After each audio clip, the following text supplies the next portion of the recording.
Graça e paz, irmãs, que o Senhor esteja com vocês nesse dia, assim, que Ele possa estar direcionando todas as coisas e a sua vida, né? Que nós possamos estar debaixo da graça e da misericórdia dEle todos os dias, né?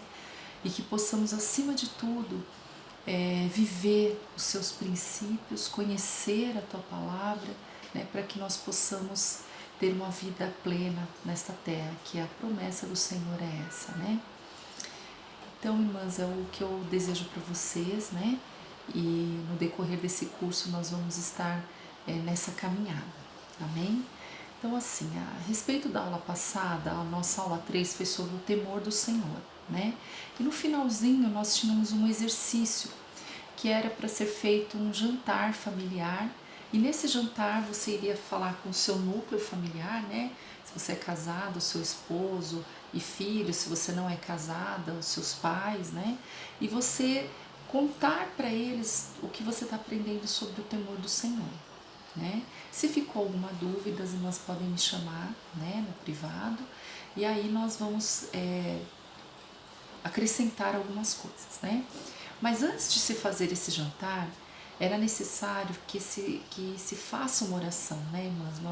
Nós estamos fazendo um curso pedindo sabedoria, né, para que a gente tenha sabedoria. E a oração, ela tem que estar presente sempre. Então nós tínhamos que fazer uma oração, pedir para que o Senhor revele, né, aquilo que tem nos afastado dele, né? Aquilo que não tem permitido que o temor do Senhor, que as coisas do Senhor estejam tão presentes na nossa vida. Então, a partir daí, essa revelação que o Senhor vai fazer certamente, né, na sua oração, um pedido de perdão para que você consiga começar do zero, vamos dizer assim, né? E aí, entendendo o que é o temor do Senhor, para que você consiga prosseguir. Amém, irmãs? Então, alguma dúvida também podem me chamar, tá bom? Então, hoje, a nossa aula 4, né? Ela diz o seguinte: a mulher sábia, ela tem o coração inteiramente devoto a Deus, né? Então, o nosso versículo-chave está em Provérbios 4, 23. Eu vou ler para as irmãs. Provérbio 4, 23 diz o seguinte: acima de tudo, guarda o seu coração, porque dele depende toda a sua vida, ou porque dele estão as saídas da sua vida, né? Também nós temos Provérbios 7, 2, 4, que diz assim, ó: obedeça aos meus mandamentos e você terá vida. Guarda os meus ensinos como a menina dos teus olhos. Amarre aos dedos, escreva-os na tábua do seu coração. Diga sabedoria, você é minha irmã, e chame ao entendimento seu parente. Então, irmãs, esse versículo, ele diz assim, olha, que nós temos que guardar os princípios da palavra como a menina dos seus olhos, né? A menina dos olhos é essa bolinha que a gente tem no olho, assim, a ciência diz que isso é uma região extremamente protegida. Então nós temos várias estruturas em volta para proteger essa menina dos olhos, porque ela é um órgão muito delicado, né? Então, irmãs, é assim que nós temos que guardar a palavra. Nós temos que guardar muito protegida, né? Nós temos que proteger contra as investidas, né, do inimigo de tentar nos convencer de que aquilo não é verdade, de que aquilo não é próprio para aquele tempo, né? Então muitas vezes a gente escuta as pessoas dizendo assim: ah não, mas essa palavra aí, provérbios, isso aí era pro tempo da minha avó, né? Ou isso aí é pro tempo lá de Jacó, né? Não, irmãs, a Bíblia, ela é muito atual. Então a palavra de Deus, ela é a mesma ontem, hoje e sempre, né? Então Deus é o mesmo ontem, hoje e sempre. Então a palavra, independente de se ela está diferente do que nós estamos vivendo hoje, né? Mas ela é a verdade, né? Só existe uma verdade, né? Então, irmãs, aqui O que quer dizer que a mulher sábia, ela tem que ter o coração inteiramente devoto a Deus, né? Então, o coração da mulher, ele tem que estar nas mãos do Senhor, né? Então, para Deus não tem meio termo, irmãs. Ou você tem o coração inteiramente devoto a Ele, ou você não está dando nada para Ele. Não existe meia devoção. Ah, eu entrego meu coração, mas eu tenho outras coisas. Não, para Deus não tem meia devoção. Para Deus não tem meio termo, né? Não tem meia obediência, né? Ou você obedece ou não, né? Então, o seu coração devoto, ou seja, o seu coração inteiramente entregue nas mãos do Senhor, ele vai proteger você de algumas armadilhas que nós estamos expostas na nossa vida, né? Então, o que a gente pode dizer da mulher que tem o coração devoto, né? A mulher sábia que tem o coração devoto ao Senhor, esse coração é revestido de temor, que é algo que nós falamos na aula passada. O que é o temor? É a reverência, o colocar as coisas de Deus no mais alto nível de consideração, né? Então isso é a devoção e o temor do Senhor, que andam juntos, não tem como separar, né? Então, o que é o coração? Então a gente pode achar que o coração é um órgão, né? Alguém pode definir, mas é como? É anatomicamente? Não. O coração, irmãs, ele é a chave de toda a nossa vida, né? Então é o centro das nossas emoções, dos nossos sentimentos e vontades. Então tudo se origina no pensamento, vai para as emoções e depois para a nossa vontade. Então, o coração ele é o centro da nossa vontade, então das nossas emoções, né? Quando a gente fala de coração, a gente está falando das emoções, né? Então, a palavra de Deus ela diz assim, ó, acima de tudo, guarda o seu coração. Guarda, mas guarda muito bem guardado, porque é dele que irá sair todas as fontes da sua vida. Então, irmãs, tudo que a gente tem no nosso coração de bom, ele vai transparecer nas nossas palavras, nas nossas atitudes, né? Nas nossas avaliações do mundo, das pessoas, né? Então, aquilo que tem no nosso coração, ele vai proporcionar essas saídas, né? Então, isso significa o quê? Significa que tudo que gera vida vem do nosso coração. E tudo que gera morte também, né? Então, às vezes, irmãs, nós temos tantos sentimentos guardados, né? Traumas, sentimentos de rejeição, sentimentos de abandono, né? E isso acaba se traduzindo na forma como nós lidamos com as pessoas, na forma como nós lidamos até com Deus, né? Então, nós precisamos curar essas feridas, né? Nós precisamos limpar esse coração para que tudo que saia dele gere vida, né? Porque quando nós temos amargura no nosso coração, as nossas palavras vão ser amarguradas também. Então, palavras amarguradas, palavras tristes, elas vão gerar morte. Então, às vezes nós podemos matar, né, sonhos dos nossos esposos, dos nossos filhos, das pessoas que estão ao nosso redor, porque aquelas palavras estão dentro do nosso coração, aqueles sentimentos estão dentro do nosso coração. Então nós precisamos prestar muita atenção nisso, irmãs. Então, tudo que gera vida vem do coração. Então, o meu coração, ou ele é fonte de vida, ou ele é fonte de morte. Então, Deus, ele, através dessa palavra, né, de Provérbios 4:23, ele sinaliza, acima de tudo, guarda, mas guarda bem guardado o seu coração, porque deles é a saída da vida. Então, assim, se tem algo morrendo na minha vida ou na sua vida, essa morte começou no nosso coração, né? Então, quando o nosso coração ele é contaminado com a morte, com as trevas, ele gera morte e destruição.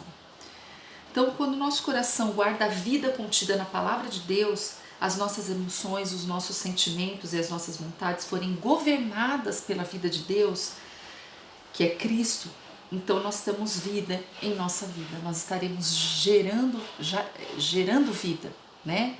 Então, quando nós plantamos a semente, a divina semente que é Cristo em nós vamos gerar vida, né? Então, tudo aquilo que está crescendo e frutificando na sua vida é porque a vida de Deus, a vida de Cristo está sendo gerada no seu coração.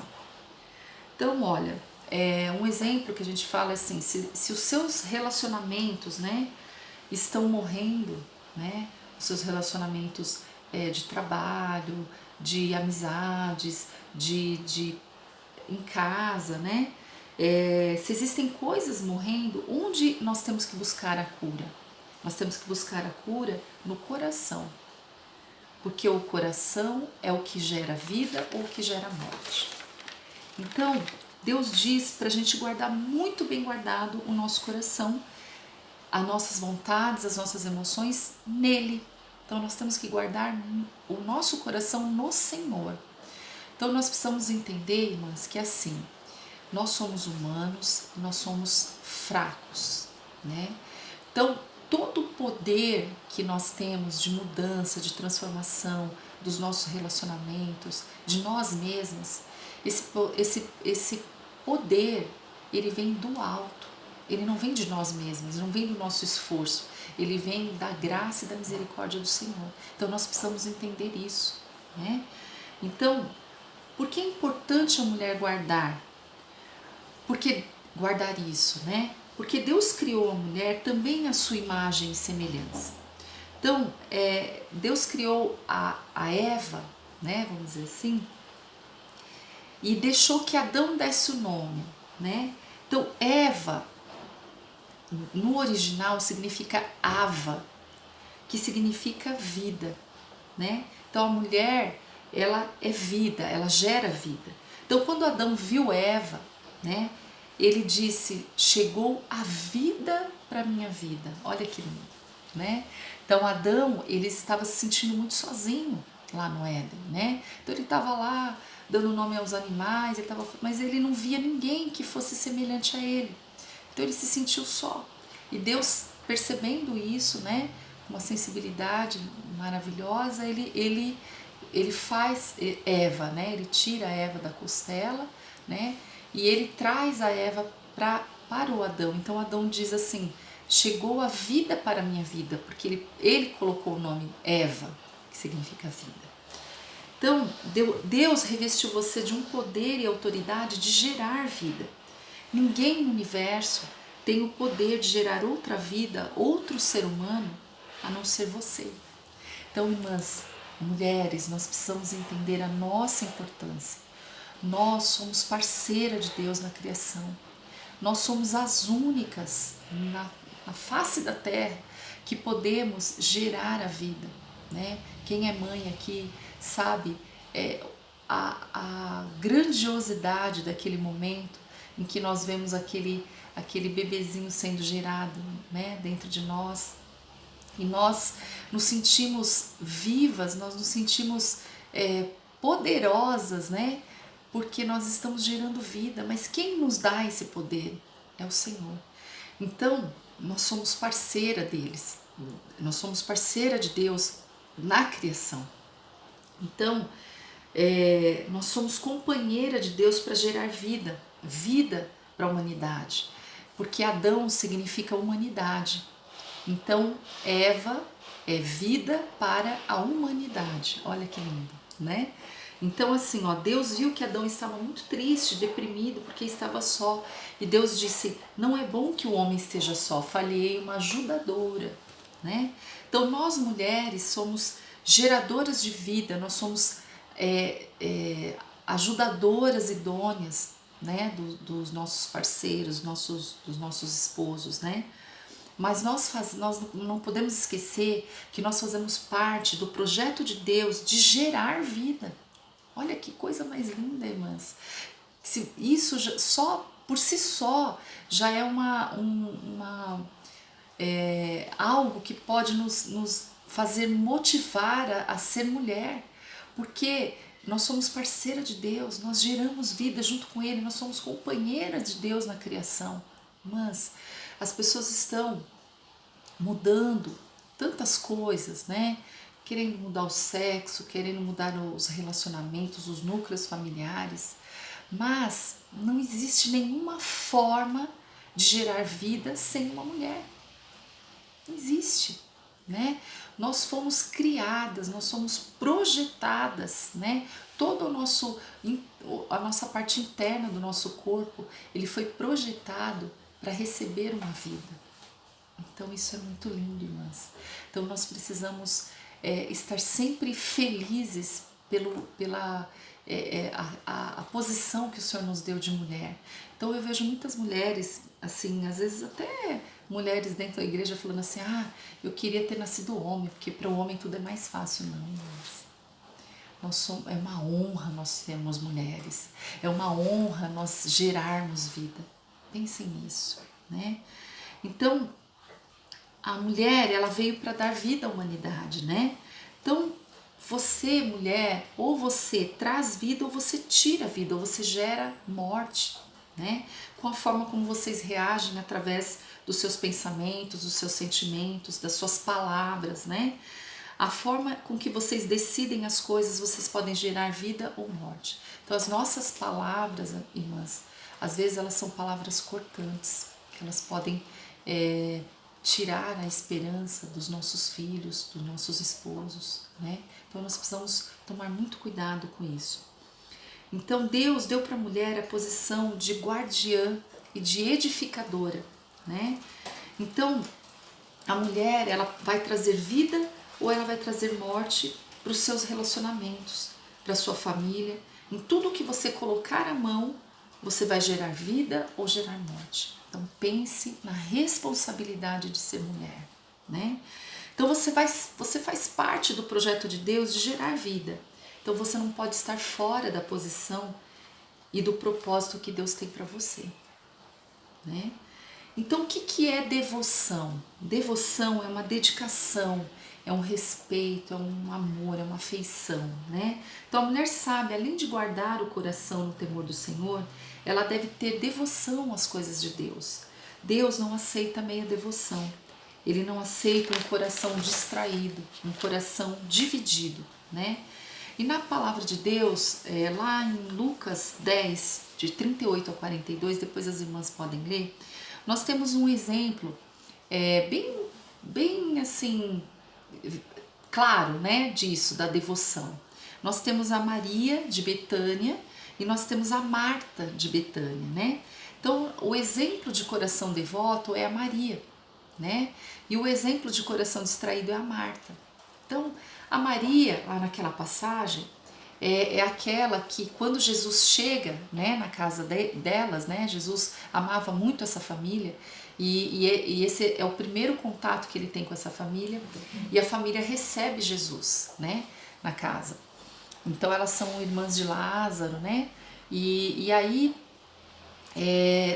Marta, ela tá toda preocupada, ela quer receber da melhor forma, ela corre de um lado, ela corre para o outro, ela vai atrás das coisas, ela faz a comida, ela faz tudo. E Maria, quando ela vê Jesus, ela se prostra aos pés dele e ela fica assim, parada, ouvindo, em devoção, né?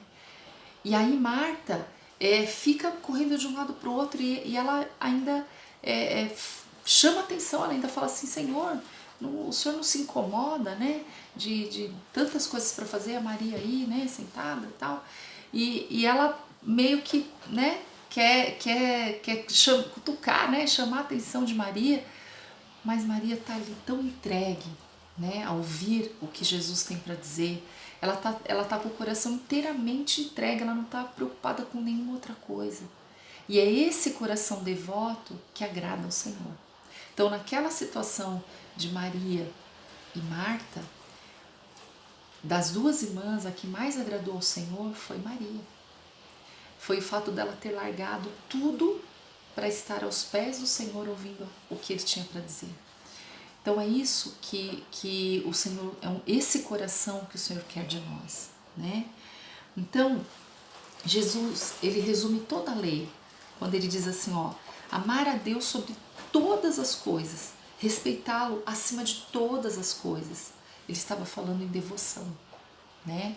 Então amarás o teu Deus de todo o teu coração, de todo o teu entendimento, de todo a tua alma. Então, isso é devoção, né? E amarás o teu próximo como a ti mesmo.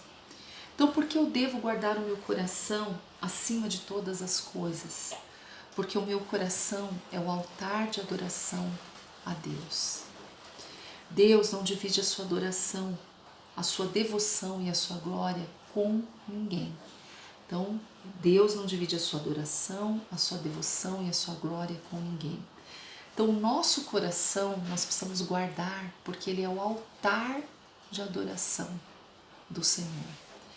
Então, no Velho Testamento, irmãs, em Êxodo 35, se as irmãs quiserem ler essa passagem, Deus pede a Moisés que ele construa um tabernáculo, ou seja, um altar, né?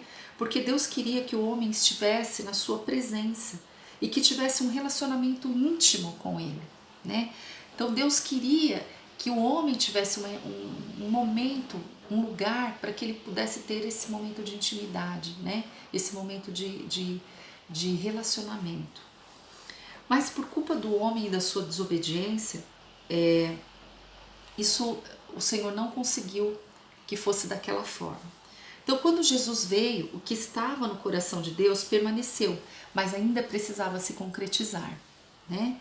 Então, antes de Jesus ser crucificado, ele foi chamado de Emanuel, Deus conosco, Deus em mim, né? Então, hoje o tabernáculo terrestre que Deus pediu para ser construído não existe mais, né? Mas existe um altar que é o nosso coração. Então, hoje, quem é o tabernáculo de Deus? Somos nós, o nosso coração é o altar de adoração a Deus. Vocês conseguem entender isso, irmãs? Por que Deus frisa tanto para nós guardarmos o coração? Porque o nosso coração é o altar de adoração, é o lugar onde nós vamos ter relacionamento com o Senhor. Então, a palavra de Deus diz que Jesus veio tabernacular em nós, né? Ele veio habitar, ele veio estar aqui, né? Então, por isso Deus não divide o seu altar e a sua adoração com ninguém. Então, se existe algo ou alguém no seu coração tentando suprir as necessidades que só Deus pode suprir, você pode ter um ídolo no seu coração, né? O seu coração está dividido por um ídolo. E aí a gente ouve falar em ídolo e às vezes a gente pensa assim, ídolo, não, eu não pratico idolatria, né? Eu não tenho ídolos, imagens, essas coisas, né? Que as pessoas se referem a ídolos. Mas o ídolo a que nós estamos falando aqui é um ídolo do coração, né? É tudo aquilo, é toda pessoa ou coisa que faz com que o seu coração esteja dividido, que ele não esteja inteiramente pertencendo ao Senhor, ele não esteja inteiramente com o Senhor ali, né? Então, o ídolo do coração, ele traz dor, sofrimento, culpa e frustração. Então, o que é um ídolo do coração? É qualquer coisa ou pessoa que esteja no seu coração e que tente suprir as suas necessidades que somente Deus pode suprir. Então, está dividindo o seu coração, está roubando o altar de adoração a Deus, está tirando a sua atenção das coisas de Deus. Então, existem 3 sinais de que o seu coração tem um ídolo, né? Ou seja, que o seu coração não está inteiramente devoto ao Senhor. Então, esses 3 sinais nós vamos identificar, né, se nós temos ou não, tá? A insegurança é um sinal. Então, a mulher insegura significa que o seu coração não está inteiramente entregue ao Senhor. A insatisfação, né? Aquela mulher que reclama de tudo, que murmura, que tudo é uma reclamação, tudo é um peso. Então, o seu coração também não está inteiramente devoto ao Senhor, nas mãos do Senhor. A indecisão também é um sinal de que o seu coração não está inteiramente entregue ao Senhor. Então, indecisão, insegurança, insatisfação, né? significa dentro. Então, meu coração foi contaminado e existe um ídolo no lugar de Deus que não é o Deus vivo, né? Então, Deus abomina e se entristece quando nós temos dentro do nosso coração dois pecados: a idolatria espiritual, né? Então, a idolatria espiritual é mais ou menos a mesma coisa do que ídolo do coração. É qualquer coisa que eu busque para suprir uma necessidade, uma insatisfação que não seja Deus. Então, nós criamos um ídolo em nosso coração. Então, pode ser, irmãs, coisas que a gente nem imagina, né? O seu esposo pode ter se tornado um ídolo, seus filhos podem se tornado um ídolo, o consumismo pode ter se tornado um ídolo, que mais? Relacionamentos, né? Falta de perdão. Então, assim, eu dou até um exemplo, né? Tem pessoas, irmãs, que são tão consumistas, né? Que colocam aquilo passa a ser vital para ela. Então, assim, ela tá triste, eu preciso ir pro shopping fazer compra. Ela brigou com o esposo, eu preciso comprar alguma coisa. Então, entende, irmãs? Quando a pessoa tem um problema, ao invés dela se voltar para o Senhor para solucionar aquele problema, ela tenta preencher com algo ou com alguma coisa. Então tem vários ídolos, né? Tem pessoas que passam uma vida inteira buscando um relacionamento, porque ela acha assim, o dia que eu achar um namorado, eu vou ser feliz. O dia que eu encontrar um marido perfeito, eu vou ser feliz. Então é uma busca de algo externo para preencher algo interno, que só vai ser preenchido com Deus, né? Por quê? A partir da queda do homem no Éden, né, quando o homem e a mulher pecaram, né, aquilo que eles tinham um relacionamento íntimo com o Senhor. Então, quando aconteceu a queda, houve um rompimento e ficou uma lacuna, ficou um vazio. E esse vazio, as pessoas, nós temos a necessidade de preencher com alguma coisa. Até que você encontre Jesus Cristo, você vai ficar tentando preencher isso com tantas outras coisas. Então você precisa reconhecer esses ídolos no seu coração, porque eles vão dividir a sua devoção completa ao Senhor, né? E nós temos também, irmãs, o adultério espiritual. O que é o adultério espiritual? É interesse pelas coisas, pelas bênçãos que o Senhor pode nos trazer, né? Bênção material, cura, né? Mas não há o cumprimento dos mandamentos, da palavra, dos princípios de Deus. Como assim, Andréia? É assim, tem pessoas que estão dentro da igreja, frequentam, vão, participam dos cultos e tudo mais, só que existe um interesse por trás dessa busca, entende? Existe um interesse de bênção, de conseguir coisas, de conquistar coisas, e não uma busca de um relacionamento. Só que Deus, Ele conhece isso, Ele reconhece isso, porque Ele conhece a nós muito mais do que qualquer pessoa, né? Porque Ele nos fez. Então Ele conhece o nosso coração, então Ele sabe as nossas intenções ou a nossa falta de intenção, vamos dizer assim, né?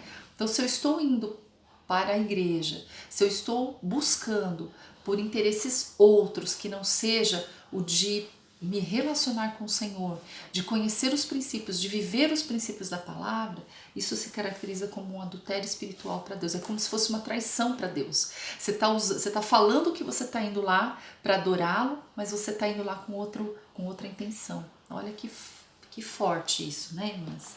Então, assim, a mulher, né, eu digo a mulher, mas isso é a necessidade de todo ser humano.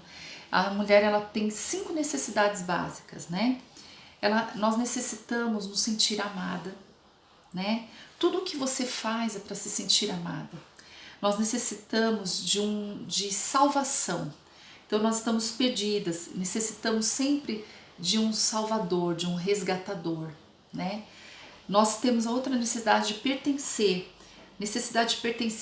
a algum lugar ou a alguém, né? Necessidade de segurança, de nos sentirmos seguras e de nos sentirmos competentes, úteis. Então, as 5 necessidades: nos sentirmos amadas, nos sentirmos salvas, nos sentirmos pertencentes, nos sentirmos seguras e úteis.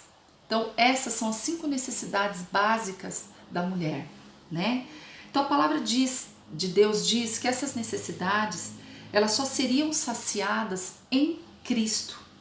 Então, na suficiência e na centralidade de Cristo em nossa vida. Então, irmãs, nós às vezes buscamos coisas para que nós possamos nos sentir amadas. Existem tantas pessoas que ficam buscando relacionamentos, atrás de relacionamentos, aí ela começa um, aí se frustra, aí começa outro. Por que ela quer se sentir amada, né? A necessidade de ser salva, a gente tem aquela coisa assim, eu queria me sentir assim, igual aquela princesa que está presa na torre, e aí vem aquele príncipe num cavalo e pega e salva, né? Então isso é um desejo, eu já senti isso, sabe? É uma coisa de mulher, né? A gente quer, eu quero que... Às vezes a gente está com um problema tão grande e a gente fala assim, alguém podia vir me salvar, me tirar dessa situação. Vocês já não passaram por isso? Então, nós precisamos entender que esse Salvador nós já temos, que é Cristo. Então esse Salvador, ele já esteve naquela cruz, já morreu naquela cruz para nos salvar, para nos resgatar, para nos tirar desse lugar de sofrimento e trazer para perto dele, né? Então essa necessidade de pertencer, nós já pertencemos, nós somos filhas de Deus. Então nós já pertencemos ao Pai, né? A segurança, mas quando nós entregamos a nossa vida, a nossa devoção, o temor do Senhor, ele traz essa segurança. O Senhor nos protege, nos guarda, né? E úteis, por quê, irmãs? Porque quando nós conhecemos a palavra, quando nós vemos Cristo viver em nós, nós seremos úteis, porque nós iremos também resplandecer essa glória nas pessoas e onde nós passarmos, né? Então, toda a nossa insegurança, a nossa insatisfação, a nossa indecisão é porque Cristo não é o centro, não é o soberano, né? Não é o governante da nossa vida e do nosso coração. Então, o Senhor, ele fala em Jeremias 2,13, ele fala assim, vocês deixaram a mim, o Deus vivo, fonte de água viva, para cavarem suas próprias cisternas. Cisternas rachadas, que não retêm água, cisternas rotas. Então, irmãs, essa palavra ela é muito forte, sabe por quê? Porque assim, nós temos a fonte de água viva, que é Cristo, né? Então, a fonte de água, a fonte que nos